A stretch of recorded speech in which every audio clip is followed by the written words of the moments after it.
Kevin, तुम स्वयं को एक आचार्य कहते हो, केवल महिला के पीछे छिप सकते हो, युद्ध करने से भयभीत हो। केविन, लगता है तुम्हें मृत्यु से बहुत ज्यादा भय है। सत्य वचन, यदि तुम दुर्बल हो तो आचार्य के पद को त्याग दो। तुम्हारे गुरुकुल में अब बस 2 ही लोग हैं और तुम्हारी शिष्य पराजित हो जाएगी। अब केवल तुम बचे हो। कैसा?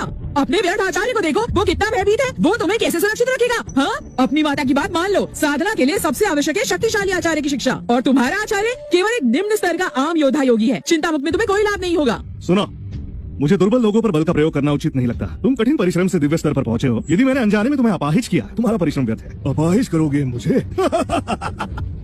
केविन, तुम केवल एक आम योद्धा योगी हो। युद्ध करने का साहस है भी या केवल कायरों की तरह हिचकते रहोगे? पुरुष हो ना?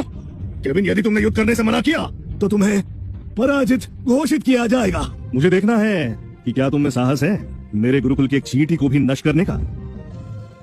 मेरे गुरुकुल की केवल एक चींटी तुम्हें पाठ पढ़ाएगी।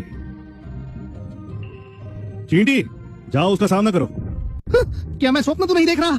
देखा सबने? क्या केविन ने सच में एक चींटी को भेजा युद्ध हेतु? सुना, तुम किसका तिरस्कार कर रहे हो? केविन, तुम तो एक कायर हो जो अपने स्थान पर एक चींटी भेज रहा है। धिक्कार है। केविन, आचार्य होकर तुमने एक चींटी को भेजा। आचार्य केविन, यदि भयभीत हो तो पराजय स्वीकार लो। कम से कम हंसी के पात्र तो नहीं बनोगे।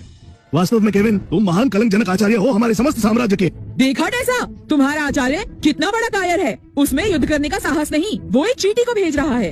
आचार्य जी, सुनो शिष्य, अपने आचार्य पर विश्वास रखो। एक चींटी को भेजा? क्या तुम मेरे आचार्य को अपमानित कर रहे हो? केविन, आशा नहीं थी कि तुम अत्यंत कायर होंगे। तुम स्वयं युद्ध का साहस नहीं रखते। रेस, तुम पहले मेरी चींटी को पराजित करो। मुझे भय है कि यदि मैंने युद्ध किया तो तुम अपाहिज स्वर्गवासी न हो जाओ। ठीक है, मैं इसे रौंद दूंगा, फिर देखते हैं तुम क्या करोगे। केविन, देख लिया तुमने, मैं तुम्हें सरलता से इस चींटी के समान रौंद दूंगा। वो देखो। असंभव। अंततः केविन है कौन?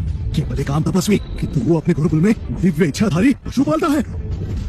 रूप कैसे बदल लिया? कैसे संभव है? सबसे भयंकर बात तो ये है कि इसने आचार्य कृष्ण के वाक को रोका। इसका मतलब हो सकता है ये एक दिव्य चींटी है। चिंता मुक्त में दिव्य प्राणी कब से निवास करने लगे? इच्छाधारी चींटी, सबक सिखाओ उन्हें। मैं आपकी आज्ञा का पालन करूंगी आचार्य जी।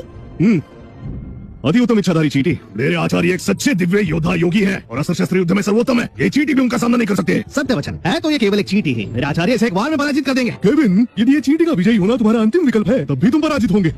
केविन, मैंने तुम्हें कम समझा, परंतु क्या तुम्हें लगता है कि ये चींटी तुम्हारे गुरुकुल की रक्षा कर सकती है? यदि ये शक्तिशाली चींटी मेरी होती तो न केवल मैं इसकी शक्ति छीनता, बल्कि इससे चिंता मुक्त को पराजित करवाता, फिर चिंता मुक्त मेरा होता। तुम जैसी शक्तिशाली दिव्य चींटी को समस्त साम्राज्य का रक्षक होना चाहिए, केवल चिंता मुक्त का नहीं। आपस में युद्ध करने से लाभ नहीं। मेरे गुरुकुल में आओ, मैं तुम्हें सारी सुख सुविधाएं प्रदान करूंगा। नहीं, मैं चिंता मुक्त में निवास करने वाले अन्य दिव्य पशुओं के आगे शून्य समान हूँ। रही बात आपके गुरुकुल की, तो मुझे वहाँ नहीं आना, समझे? ऐसा अपमान, ऐसा दुस्साहस।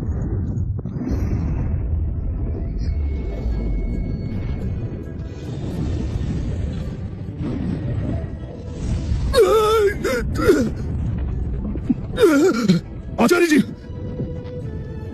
इतने दुर्बल होकर चिंता मुक्त को चुनौती देने का दुस्साहस? असंभव। यह अवश्य एक स्वप्न है।